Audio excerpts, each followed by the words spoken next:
آپ کو اپنے رب سے ملنا ہے، مجھے اور آپ کو اپنے رب کے سامنے حساب و کتاب دینا ہے۔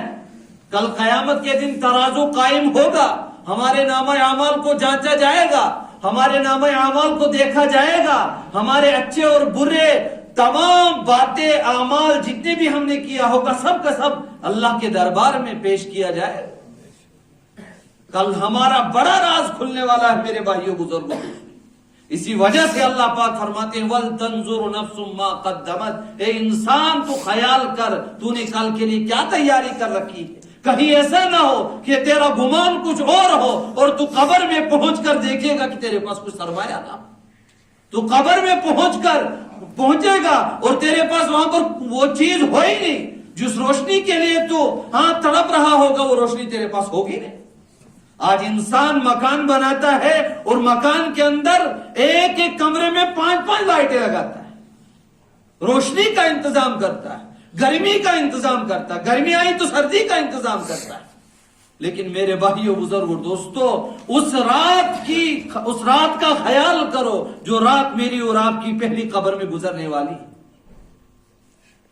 جب قبر میں ہم پہنچ جائیں گے تو وہاں پر میری اور قبر کو کتنی روشنی ہونی چاہیے، سردی ہوگی تو گرمی کتنی ہونی چاہیے، گرمی ہوگی تو سردی کتنی ہونی چاہیے۔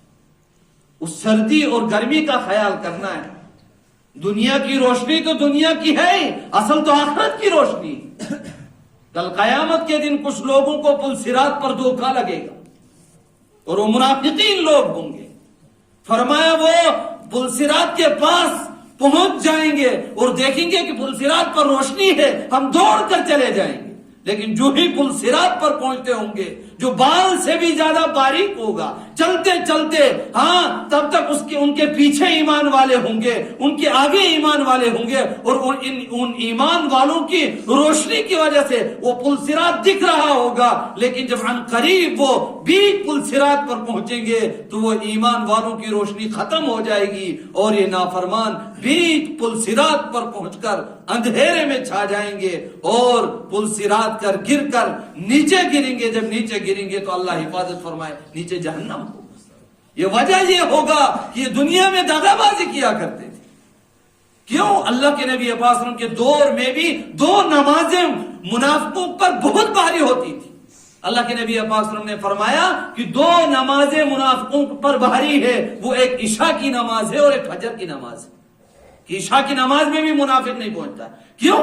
وہ آتے تھے اللہ کے نبی پاک صلی اللہ علیہ وسلم، ہم ایمان والے، صفوں میں بیٹھتے تھے، مجلسوں میں بیٹھتے تھے، پہلی صف میں بیٹھا کرتے تھے، تو پہلی صف میں کبھی بیٹھتے تھے، کبھی اللہ کے نبی پاک صلی اللہ علیہ وسلم کے خطاب میں بیٹھتے تھے، اللہ کے نبی پاک صلی اللہ علیہ وسلم کے وعظ و نصیحت میں بیٹھا کرتے تھے، لیکن عشاء کی نماز ان پر بھاری ہوا کرتی۔